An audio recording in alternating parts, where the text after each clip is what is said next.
G'day everyone, I'm Ebony Bennett, Deputy Director at the Australia Institute, and welcome to our webinar series. I'd like to begin by acknowledging that I live and work on Ngunnawal and Ngambri country here in Canberra, and pay my respects to the traditional owners and elders past and present. Sovereignty was never ceded, and this always was and always will be Aboriginal land. Before we get stuck into events and housekeeping, don't forget to subscribe to our wonderful podcast, Follow the Money, where we explain big economic issues in plain English. This week, we're diving into superannuation tax concessions, which I know sounds boring, but it's going to be a cracking episode, so stay tuned for that one. The Australia Institute, for those of you joining us for the first time, is independent and fiercely non-partisan, but only because our amazing community supports us to do our work. And if you want to support us to continue to do work with impact and influence, please consider supporting us with a small tax-deductible gift today. You can do that at australiainstitute.org.au. And also a quick reminder that we do have a special subscription offer for Australia Institute supporters from the monthly. You can get 20% off a 12-month print subscription to the monthly, saving $28. And I think my colleague Hayden will put details of that in the chat for you all. That's a reminder to please keep things civil and on topic in the chat today, or we'll boot you out. You should be able to type in questions for our panelists in the Q&A box, and you should be able to upvote other people's questions as well. Finally, a reminder that this is a live event and it is being recorded, and we'll throw that video up on the Australia Institute's website and our YouTube channel later today. So I'm really excited about today's debate. It couldn't be a hotter topic. We've got the debate surrounding Labor's proposed changes to the safeguard mechanism currently before the Parliament. Minister Chris Bowen has said he wants this legislation passed by the end of this month to ensure that the safeguard mechanism can begin on the 1st of July. But the Greens and the crossbench have raised serious concerns about flaws in the legislation, which, among other things, allows new gas and coal projects to proceed, as well as giving polluters unlimited carbon offsets. In his new essay for the monthly titled The Great Stock and Coal Swindle, Nick Feik has taken a deep dive into just how much the fossil fuel industry shapes Australia's climate policy, including some of its clean energy bodies, as well as some environment organisation. And he dives right into the issue of carbon offsets. We're delighted to have Nick Feik join us today. Nick is a writer and journalist and the former editor of the monthly. Welcome, Nick. Good morning. Great to be here. And Polly Hemming is Director of the Australia Institute's Climate and Energy Program. She's done a huge amount of work on carbon offsets, greenwashing, and a huge number of other things. So she'll be joining us today to get into the minutiae of policy if we need it and help explain things we don't understand. Thanks for joining us, Polly Hemming. Thanks, Seb. So Nick, I will just recommend this thoroughly to everyone who's on the line with us. It's in this month's issue of the monthly. This is what the essay looks like. I had a PDF copy of it, and basically all of it is highlighted. It's quite a forensic look at this whole issue, and I've rarely seen it laid out in such easy to understand terms. I wondered if you could just talk to me a little bit about why you chose to do this essay. And, you know, it's called The Stock and Coal Swindle. The subtitle is The Shell Game Behind Carbon Credits. Is that really what we're talking about here? A swindle, a shell game? Look, I think it is. That was the original title that I'd been working with, The Shell Game, partly obviously because of the reference to Shell. But look, the way that it came about, it actually came from Richard Dennis as a general. My interest in the subject followed a conversation with him where he was sort of starting to paint the picture in ways that I hadn't fully understood. And carbon offsets is one of those subjects where if you say carbon offsets to people, you can see their eyes start to glaze over. Like same with safeguard mechanism. It's like the whole system is designed to repel interest. And But I started looking into the area, and I read a lot of Polly's work, a lot of the work from the Australia Institute and other people, and started looking at the connections between the industry. So between the regulators in Australia, as in the Climate Change Authority, the Clean Energy Regulator, ARENA, the CEFC, and then what if there were connections with the carbon offset industry, the carbon credits, the aggregators, so the likes of Green Collar and AgriProve and all these companies that you've never heard of, but that they dominate this scheme. And then if there are any connections to fossil fuel companies, it turned out, unbeknownst to me, unbeknownst to almost everyone, there are significant connections both between the regulators and the carbon credits industry, as in the head of the Climate Change Authority is also the chair of the biggest carbon credit aggregator, Grant King. I mean, if that's not a conflict of interest, he's advising the government on how to abate carbon. That's just, to me, that alone is a disqualifying factor for him. But there are several other people in the Climate Change Authority who have links to the carbon credits industry. And then there are lots and lots of investors of shareholdings from gas companies in particular in carbon credit aggregators. And so when I sort of started to map these things out, the picture that emerged is quite an ugly one.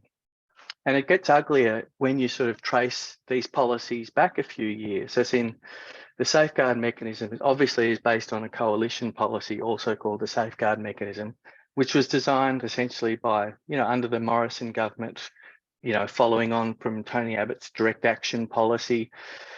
All the markings of that policy are still built into the current policy. You still have the same people who designed the safeguard mechanism under Angus Taylor and Scott Morrison. Those systems are still built into the current legislation. I mean, we can go into the legislation, but to me, there are so many problems with the offset industry, with the carbon credits industry, and they all date back to really bad decisions earlier when Australia didn't have a climate policy. And the idea of a climate policy was, from the coalition, was how do you make a climate policy that looks like it's doing something, but is actually just a license for gas companies in particular to keep expanding. That's unfortunately, I know we'll get into the details, but that's unfortunately what I believe the current safeguard mechanism is doing too. Yeah. So Polly, maybe we should come now to you for a bit of an explanation before we dive into the real details here. Nick's uncovered some really important close connections that raise questions about the governance of all of these kinds of industries and credits and offsets. But can you just tell us what is a carbon credit compared to an offset before we begin, so everyone is clear what we're talking about? What's a carbon credit and what is a carbon offset? Yeah, sure. They're used interchangeably, but they are slightly different. Carbon credits are generated by activities that avoid or store carbon across the economy. And there's sort of voluntary frameworks in Australia. The Australian government, so we have a regulated framework. The Australian government gives Australian carbon credit units, which are also called ACCUs. So if you hear us talking about ACCUs, we mean carbon credits. They give them to projects for carrying out various abatement or emissions reductions or avoidance activities across the economy. And the whole scheme was originally meant to provide an incentive for businesses or individuals or landholders to adopt new practices and technologies to do things that would avoid or store carbon. And for every tonne of carbon that was stored or avoided, these projects would be given a carbon credit. And most projects occur across the land sector through vegetation management. That's not planting trees. Most people think that it's from planting trees. It's avoiding, it's just not cutting trees down or sort of putting a fence around a block of land and allowing the trees to regenerate. And when you're given that carbon credit by the government or internationally by some other voluntary framework, it's still just a credit, right? It's just sort of a token representing that tonne of reduction. You can sell that carbon credit to a business seeking to offset their emissions. So essentially the idea is you have reduced your emissions. Another business doesn't have to. They can emit a ton of CO2 and they buy your carbon credit. And on paper, that theoretically balances everything out. That's assuming that the carbon credit actually does represent that reduction. Yeah, so we might get into some of the issues that have been raised around the integrity of offsets and credits a bit later. But just to be clear, what's the trade-off here that we're talking about? Can offsets actually reduce emissions policy? At a system level, no. Like at an economy-wide level, no. It may be at an individual project. Like if you have a farmer who is planting a tree or not cutting down a tree, then yes, a ton of CO2 has been avoided or reduced. But if a business is buying that carbon credit to justify emitting a ton of CO2, nothing is actually reduced. The best that can ever be achieved by purchasing offsets is maintaining the status quo. And that's, again, assuming they have integrity. So every business that is buying offsets year on year, instead of actually decarbonising or reducing their emissions, they're effectively just treading water, and Australia's emissions are staying the same. You know, we're shuffling numbers around in columns in a spreadsheet, but we haven't actually reduced anything. And I'd go further, every dollar that is spent on an offset is a dollar that's not spent on permanent displacement of fossil fuels. And the government also buys carbon credits to try and reach Australia's climate targets. Or they used to, I don't know if they will anymore. But if they're buying land-based carbon credits, very important to support farmers and Indigenous communities and biodiversity, but they're not spending the money on decarbonisation initiatives either. Yeah, I think it does. Maybe people can tell us in the comments or in the questions if they, if they need further clarification on things. But Nick, I want to come back to you. You were kind of talking there about once you started looking into this, you were a bit shocked by how close the connections are between the fossil fuel industry and not just kind of government and those processes, but regulators and also as part of this offsets industry. Can you just unpack for us a little bit about what you found and how deep those connections go with the fossil fuel industry? Well, put it this way, all of the largest carbon aggregators that I looked at either had ex-resources, ex-gas resources board members or shareholders from gas companies. Can I just, sorry to cut you off. I was just going to say, do you just want to explain what an aggregator is? What I mean is a carbon trader, as in the people that either go to farmers and say, "I'll give you, we'll pay you to, not clear this land, or we'll pay you to move your," and then collect. It's a very complex system. It's deliberately opaque, really. But carbon aggregators are the people that broker all of the deals about carbon credits. So, buying them at auctions or bidding for them at auctions, delivering them, this whole sort of merry-go-round, which happens. But essentially, all of the dealers in carbon credits have links to the gas industry. And when you think about it, this makes total sense. From a commercial perspective, if you need to invest in carbon credits, if you need to buy offsets, you might as well be making money on the other end of the deal as well, right? So they've invested. It's so much cheaper, right? You need that. The gas industry in particular needs carbon credits. So they know that there's going to be a demand for carbon credits. It's going to rise as the safeguard mechanism kicks in, regardless, I think, of what happens. There's going to be a demand for carbon offsets in the future. So they all know that they need carbon credits. So I think some of them are investing. The sort of uglier part of the connections in this world are, to me, the fact that there are people moving in and out of NGOs, environmental NGOs and regulators and the carbon credits business in ways that I think are conflicts of interest. So people who are formerly on the boards of like WWF Australia, of the ACF, former presidents of, often they have, they're still working in the carbon credits trade. They have carbon offsets projects. A lot of the NGOs themselves, from like the conservation, Nature Conservancy through to Pew and all of these other groups, actually have had carbon offsets projects themselves. So regenerating land, which is a good thing, collecting credits, and then those credits ending up with gas companies so that they don't have to cut their own emissions. This is a terrible idea.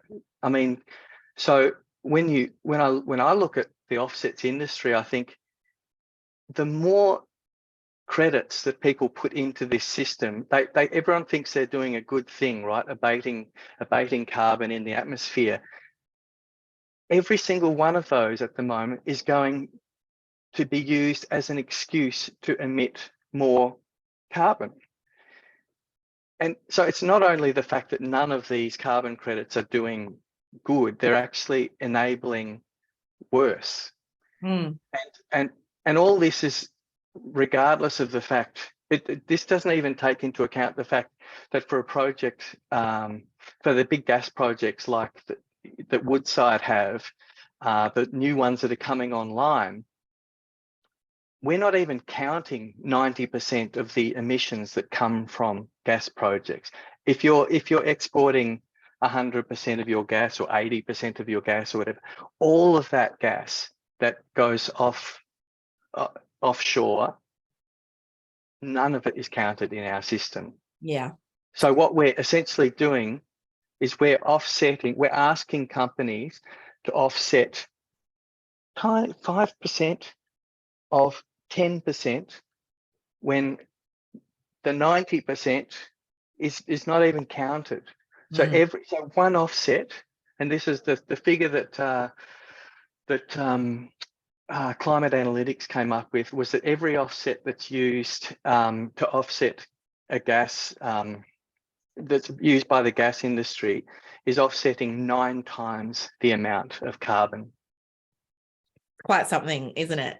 And there's two things that I think that brings up for me. One is to point out that we should be really clear that none of this is illegal and there's no allegations for any of that. What we're talking about is essentially conflicts of interest, which really amounts to quite poor governance in the end, and the kinds of conflicts of interest that we've seen, I guess, in other government organisations be raised recently across various issues. But also, I think that brings us back, Polly, to some of the problems with the safeguards mechanism itself, as well as some of the problems with offsets, because as you've said, explaining the difference between credits and offsets, credits are great. Avoiding deforestation is something we absolutely want to encourage. There's no problems with any of that. The problem is when it's being used to help expand the fossil fuel industry. So can you just tell us a bit about some of the flaws with the safeguards mechanism that make this story so important to actually reducing Australia's emissions? Yeah, sure. And I think I'll just first emphasize what Nick was saying early on, that this offset, the offset industry in Australia's offset framework, is directly related to the growth of the gas industry in Australia. You know, it crept up on us fairly quietly. We've had offsets for years. And in the same way that the gas industry crept up on us sort of quietly, you know, there was related to, we had lots of state-based approvals, and then, you know, increasing donations from the gas industry to political parties. And then all of a sudden we found ourselves completely captured by the gas industry and having this gas-fired recovery. Yeah, we went from having cheap and available domestic gas to being, I think, the third biggest exporter of LNG, or the biggest at one point exporter of LNG. Crept up on us. The same thing has happened with the offsets. So it might look like all of a sudden offsets are front and center, but this whole industry has been growing at the same time that the gas industry has been growing. And it's been no accident. Under the coalition, Grant King was actually tasked with, I will get to your question, but I just feel like really need to create that relationship. Under the coalition, Grant King, former CEO of Origin Energy, of course, now chair of the Climate Change Authority, he was advising the government on ways to expand and expedite the supply of carbon offsets available to the gas industry. And a lot of that was, fast tracking ways of developing credits, cutting red tape, cutting admin, making it easier for farmers to have offset projects, different ways of generating carbon credits, whether it was carbon capture and storage or soil. And so many of the integrity issues that we see now are a direct result of the government's desire to make as many carbon offsets available and as affordable as possible for the fossil fuel industry. And Labor has inherited that legacy, but it actually suits Labor very nicely, as I'll get to, because of course they are just as committed to gas expansion as the coalition was, just with some slightly different branding.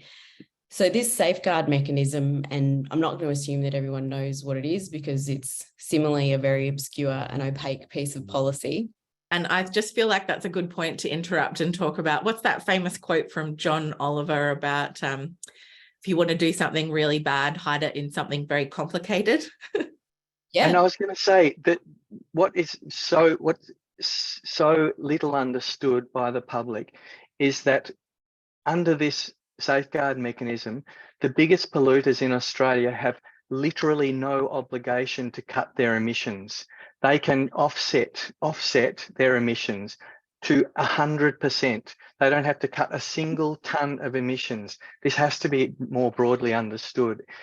No one who's defending this scheme will ever defend that. They don't want to talk about it. That is built into the design of the safeguard mechanism. Anyway, I'll just plant that for people. Yeah. So we have it would seem logical that any emissions reduction policy in Australia would address the biggest driver of climate change, fossil fuel expansion. This thing called the safeguard mechanism is Australia's key emissions reduction policy. However, it's not fundamentally designed to stop increasing emissions from fossil fuels. And as Nick said, it will allow both emissions, both domestic onshore and exported emissions from gas and coal production to increase. We have the government has explicitly ruled out any stop to new fossil fuel projects in Australia.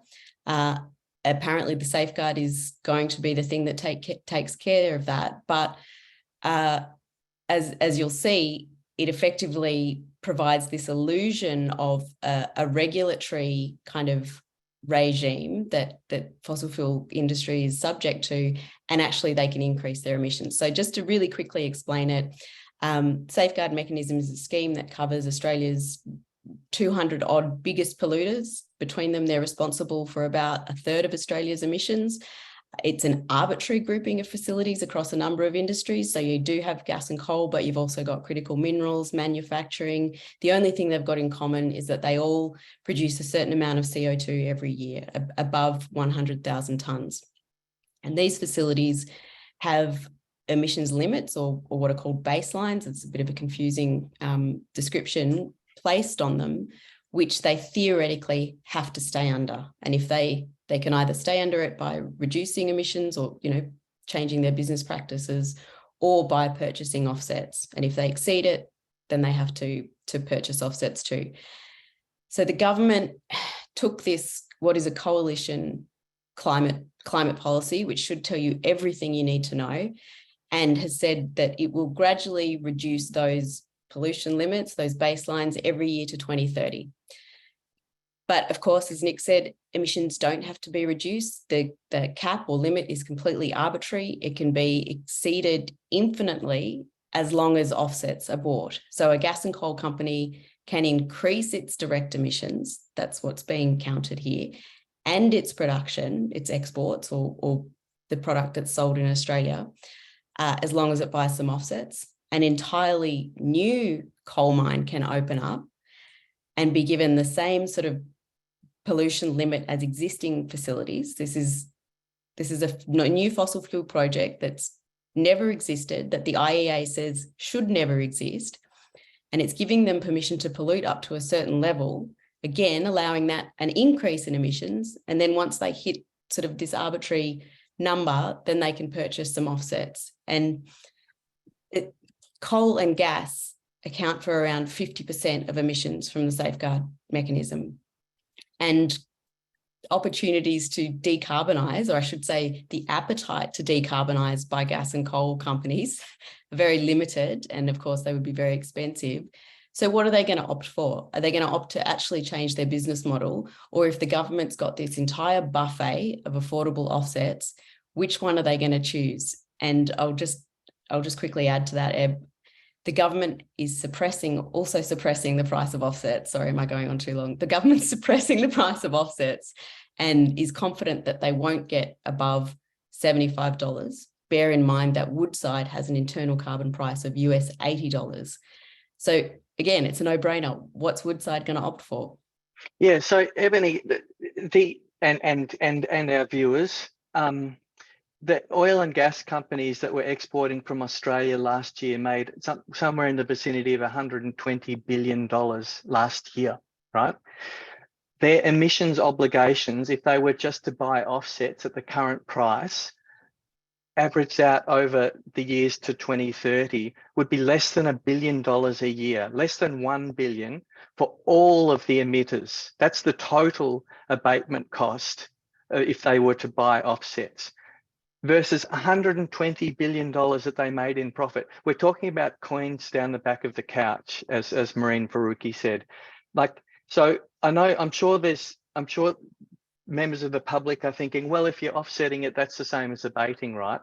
But this is where Polly's work's been so critical, and the likes of Andrew McIntosh and the ANU, and they're backed up eventually by a CSIRO, by several other scientific organisations.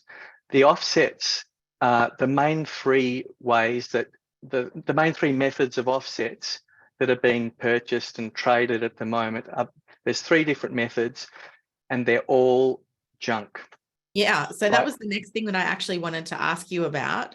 And I can see we've got nearly 600 people on the line with us today. Thanks for joining us. We're going to come to questions from the audience quite soon. So if you've got a question, please type it into the Q&A box. But I was really struck by the work that you looked into with the integrity issues with offsets that have been raised, as you said, by Andrew McIntosh, by the Australia Institute, Academy of Science, all of these. But even including, you point out here, even companies making money from things like landfill gas drew attention to the fact that they were getting money that they really shouldn't have been. So yeah, just tell us a little bit more about what some of that research has exposed.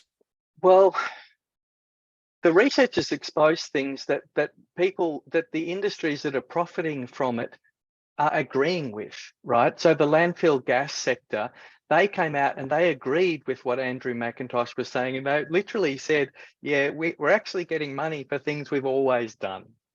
There's something like 20 million credits out there for things that the landfill gas sector was already doing. They agree with the criticism, and then the Clean Energy Regulator says, no, it's actually fine. There's nothing to see here. So that's one of the methods. Another method is avoided deforestation. So this is for farmers who have said they have had permits to clear their land in Western New South Wales is where it almost all is. They have had permits to clear their land, and the fact that they're not clearing it gives them a credit. So they're literally being paid to not do something that they could have done. Now, the land clearing rates are such that if all of those people had actually cleared their land, there wouldn't have been enough, as memorably said in that Australia Institute report, there wouldn't have been enough bulldozers to clear the amount of land that there were permits existing for.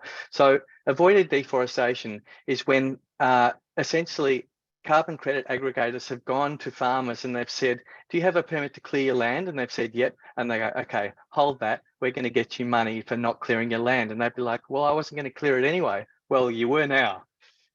So this is almost a third of the permits are going to farmers who are saying that they were going to do something that there's no proof that they were going to do. But they're literally doing nothing. They're not planting trees. They're not cutting down. Then they're doing nothing except signing pieces of paper. So there's two of the three main methods. The third one is the human-induced regeneration method. And again, this is not planting trees. It's moving cattle from one section of the land to another, or saying that you're clearing pests from a certain section of land. A lot of them have been issued through in Queensland and New South Wales. But in Queensland, the rates of deforestation have risen in recent years. This is having no effect on the ground. There are people collecting credits for, well, you know, everyone probably knows it's been quite wet in parts of Australia recently. Funnily enough, this has an effect on trees and foliage. So when trees, you know, are growing faster because it's been raining a lot, people collect carbon credits for these things. These are the three main methods. So they make up, was it 80% of all carbon credits happen in these three methods, and around 70 to 80% of them, on the conservative estimates of Andrew McIntosh and their researchers, 70 to 80% of these methods are producing junk. I'll just also add, land clearing has increased in New South Wales too. And the avoided deforestation method was created to reduce land clearing, but there's some theories it's increased dramatically. There's some theories that now landholders have enough money, and this was admitted by one, from earning carbon credits, that they can afford to clear other areas of their property. And I just wanted to add one quick thing, Eb. I know you want to go to questions, but yes, we need to store as much carbon in the soil and in trees and in ecosystems as possible. But fundamentally, well, the two carbon cycles are not fungible. Biological carbon is different to geological carbon. But there's inherent uncertainty and risk in using nature-based solutions, as they're called, to offset industrial emissions. We're having climate change is causing increasing fires, increasing floods. The risk of reversal is very high, and trying to store infinite amount of carbon in our natural sinks doesn't actually create the structural changes across our economy and across different sectors in terms of decarbonisation and actual emissions reductions. And just before we go to questions, I did just want to say there was a review, wasn't there, Polly, of carbon credits, and to look into some of these issues. What did that find? That was an interesting one. And I think Stephen Long, the journalist, the other day referred to the review as the strangest government document he'd ever seen in his however many years of journalism, because it was a review that was carried out by the Labor government, and I'll try and keep this quick, but it was it was only ever going to be a short, sharp review, but the government fundamentally couldn't ignore these manifest problems that had been raised, both with the credits themselves, but with the manifest conflicts of interest within the Clean Energy Regulator and how this whole system is administered and overseen. So they commissioned a review. The review panel was chaired by Professor Ian Chubb and three other panelists who appeared at face value, again, not making any aspersions or allegations here, but they all had links to the carbon credit industry. One of them was reported as spruiking carbon credits as an investment opportunity in the media while the review was taking place. Anyway, fast forward, the review gave the whole system a big tick of approval, a clean bill of health. That was the top line. It actually had a number of recommendations that seemed to suggest that there was a lack of transparency, governance issues. One of the carbon credit methods, the avoided deforestation, is being revoked. New projects are no longer allowed to be registered. So there was an acknowledgement of really quite serious fundamental flaws, but the top line was not, it's all good. And of course, that's what the media reported. Then funnily enough, the next day, Minister Bowen stood up and said, and here's the latest version of the safeguard mechanism that allows 100% use of offsets. Yeah. And And despite the problems that Chubb identified, all of the credits that have been generated thus far are still to be honoured. So everything that he's, even though he said, well, there are problems with this method, there are problems with that method, and we've got to fix them.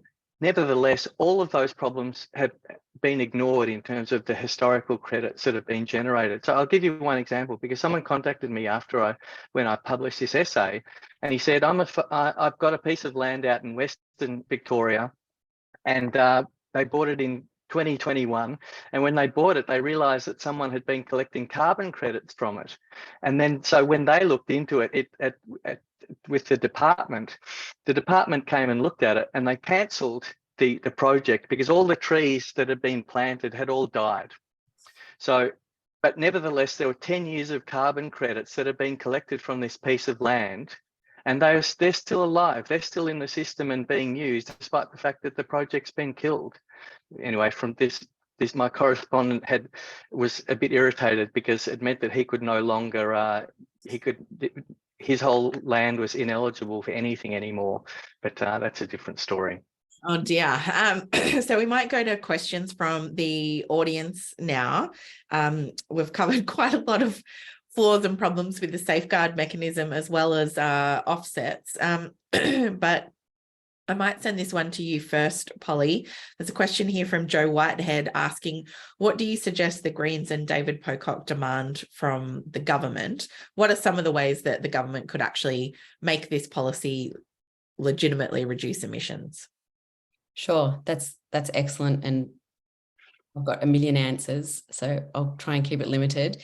I mean, the first one is, it is absolutely bananas that the government is not addressing the number one thing that is making emissions worse.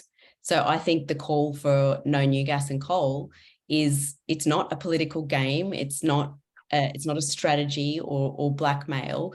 It's science. And for any climate policy to be legitimate or to work, you need to remove that number one thing out of the equation. So everyone should be calling NGOs that there's been a noticeable silence from the environment movement backing the Greens call for no new fossil fuels. The crossbenchers should be going hard on this as well. And in the absence of that, because the thing about the safeguard mechanism is, as I said, it arbitrarily groups the fossil fuel industry with manufacturing and minerals that we actually need.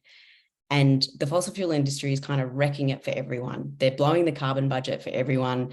They're creating these kind of perverse offsetting schemes where offsets are too readily available. So everyone is only going to do the bare minimum, but also these other industries are now going to have to do more, and it's going to be harder for them to decarbonise. If you really wanted the safeguard mechanism to be a legitimate decarbonisation framework or industry policy, then you need to get rid of fossil fuels out of the picture. They need to be dealt with separately.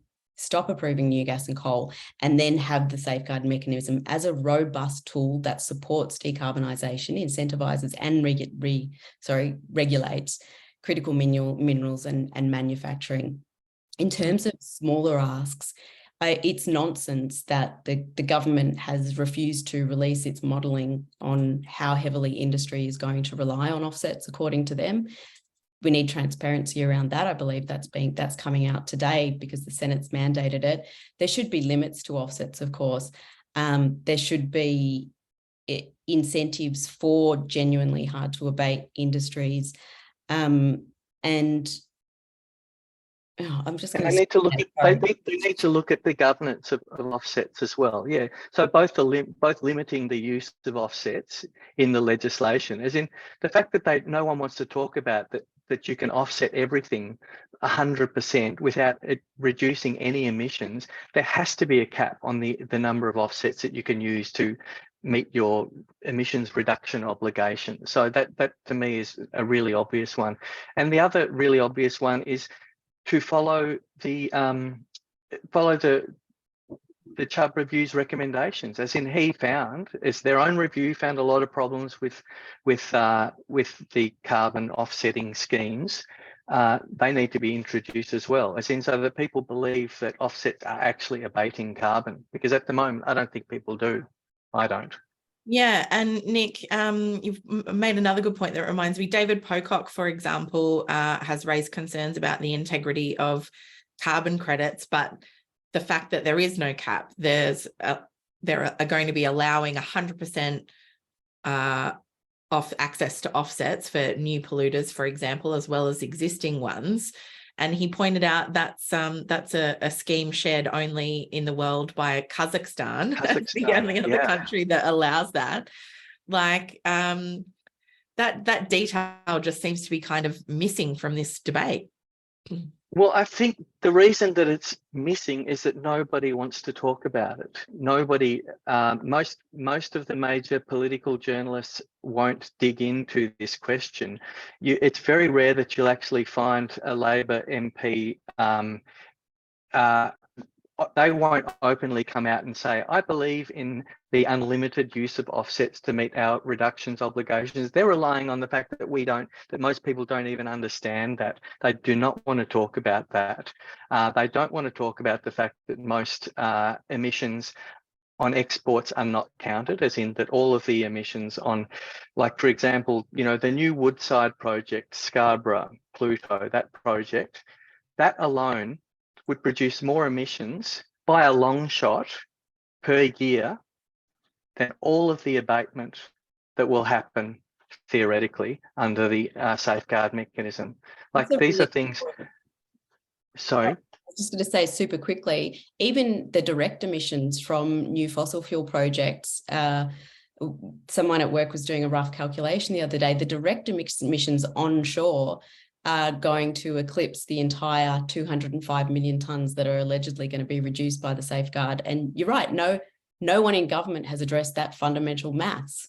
They just ignore it. Just ignore it. It's all politics. These are the defences of the safeguard mechanism. You'll see from the Labor Party, they're all about the politics. They're about the crazy Greens and people.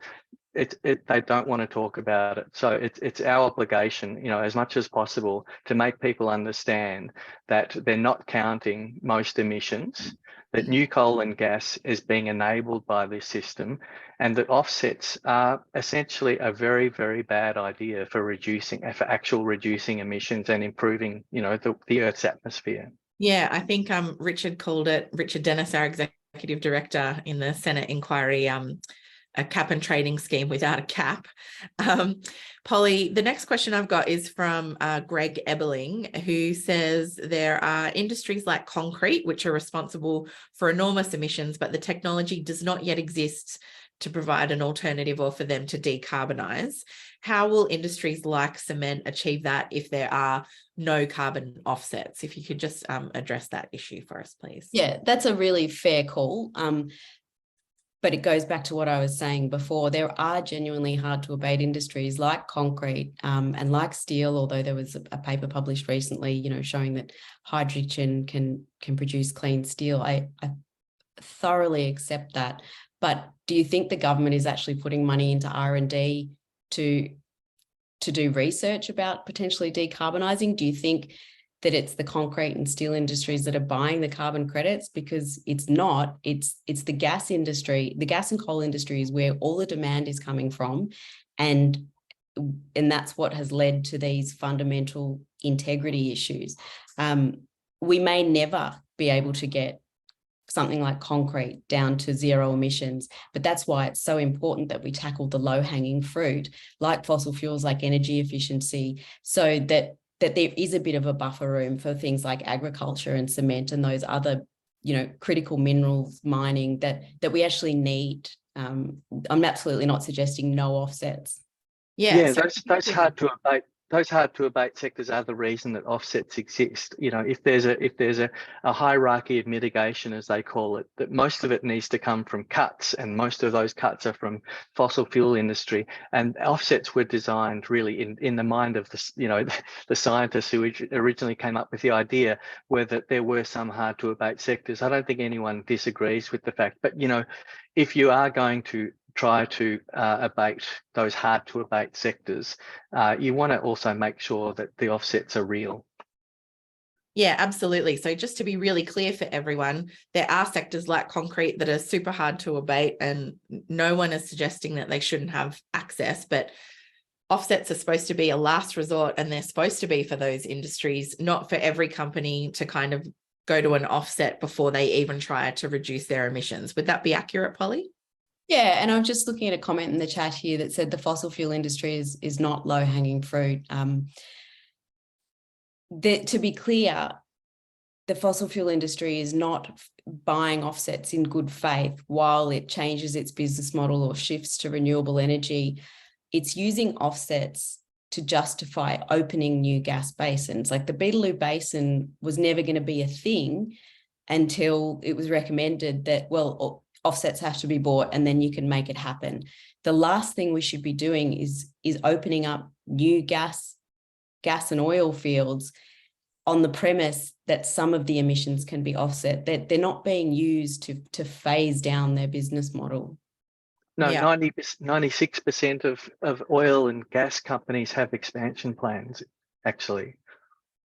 Yeah, it's quite something, isn't it? Given that the whole objective of this safeguard mechanism is to reduce emissions. That's the number one thing that it should be doing.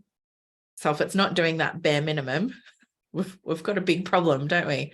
Yeah, and I'll just add super quickly, outside of the safeguard, government policy is planning on pumping out as many offsets as it can. So the government is actually making offsetting easy under the safeguard. It's not what can we do? The offsets exist. I guess buy them if you want. They are actively putting the supply out there and keeping this price low. I've got a lot of other questions here. So if the audience could help me out by upvoting the ones that they really think are worthwhile, that would be very helpful for me as host. I've got a couple of other questions here just about emissions by these big emitters and if those are accurate. Polly, we know in the past big emitters have like the Australia has a history of using accounting tricks to talk about our emissions reduction. So John Knox has asked, before we even start talking about offsets, how do we guarantee that emissions reported by big emitters are actually accurate? And how does the government check on these things?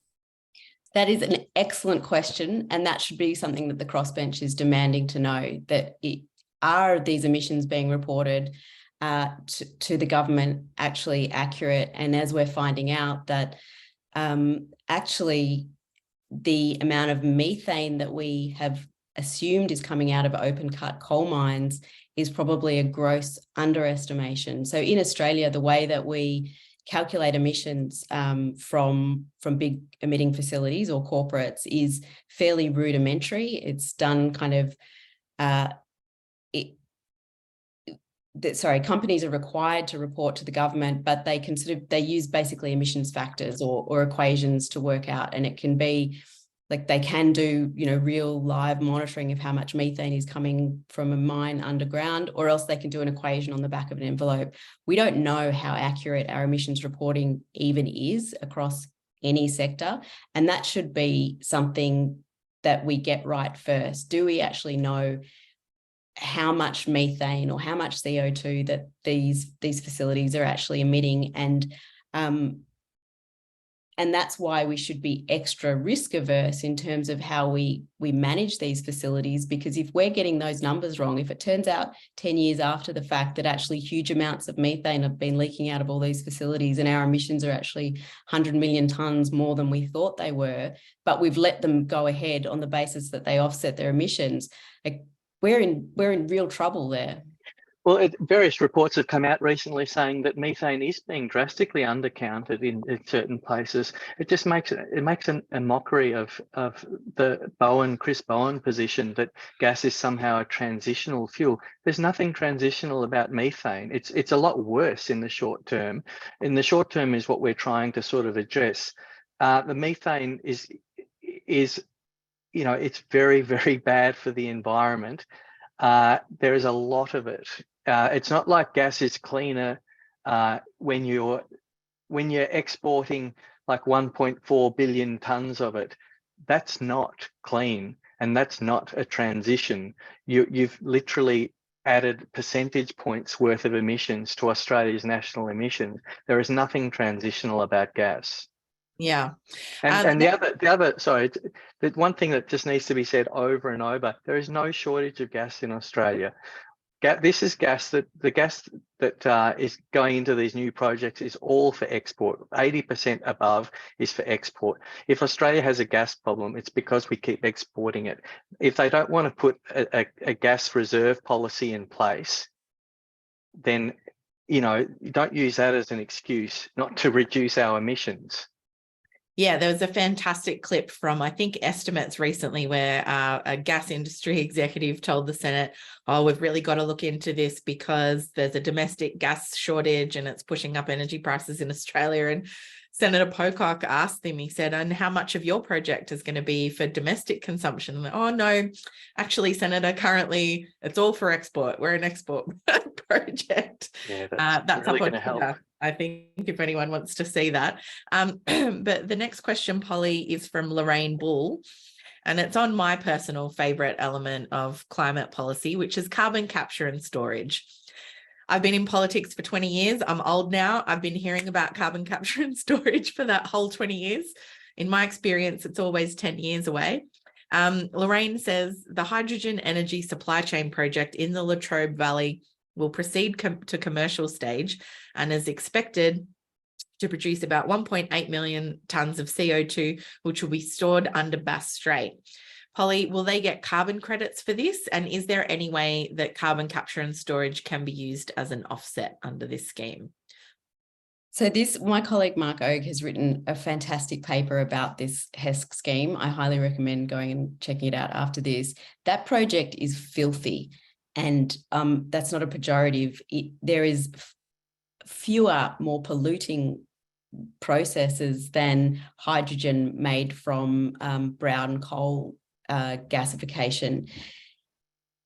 That project is just nonsense. Look, I haven't seen it be proposed that it would get carbon credits, but actually it's quite possible that Australia and Japan could come up with some agreement under Article 6.2 of the Paris Agreement, which is this bilateral carbon trading deals. So you've manifested it now, you've said it. So it wouldn't surprise me if someone comes up with that idea. I really hope not. In terms of carbon capture and storage, the Australian government, has been talking about CCS for decades. The world has been talking about carbon capture and storage for decades.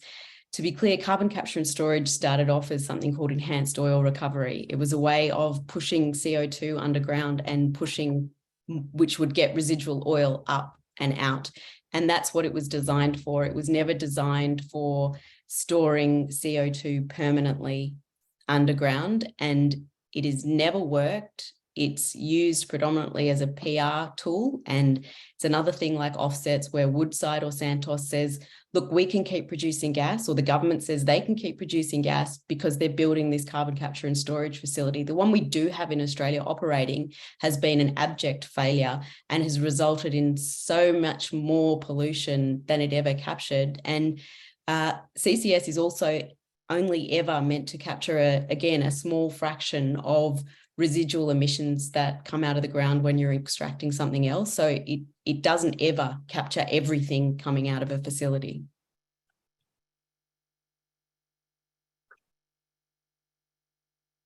Sorry, yeah. I was going to say, I'm muted. Sorry. I've got a bit of a cold, so I'm just trying to mute myself while I cough in the background.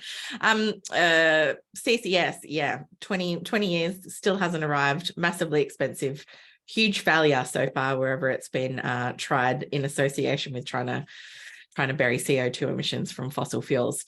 I did just want to finish back on governance. Basically, we've heard a lot about the problems with the integrity of offsets. Nick, a lot of your essay is again about all these close links with the fossil fuel industry and government, with the fossil fuel industry and regulators, and kind of through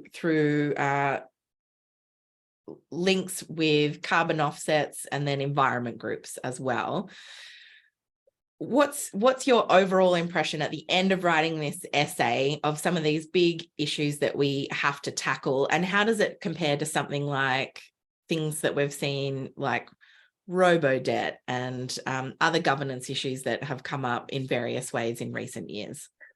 Yeah, it's an interesting analogy. I've been thinking a lot about the way systems are sort of designed to be necessarily complex, and they're designed in a way that you have to be a kind of expert to even get a vague sense of what's actually happening. In the case of the offsets industry, the effort to bury data and to not make it available is ongoing. It's immense. The complexity of these methods are such that they're both almost impossible to understand unless you're, both an accountant, an environmentalist, and a physicist with a sideline in biology. But they're so complex that it actually means there are huge holes in these methods as well. But in a governance sense, it looks like the entire edifice has been designed to avoid transparency, to make it difficult to understand, to turn members of the public off trying to actually understand it. It looks like these methods have been co-designed by the industry with the regulator.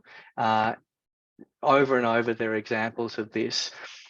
There doesn't seem to be any independence, and there seems to be a very small group of players that sort of move in different roles at different times. So you've got people, ex-department people going to work for carbon aggregators, all sorts of strange movements between a very small industry. Look, the fact that the regulator, the clean energy regulator, is on its own industry lobby group.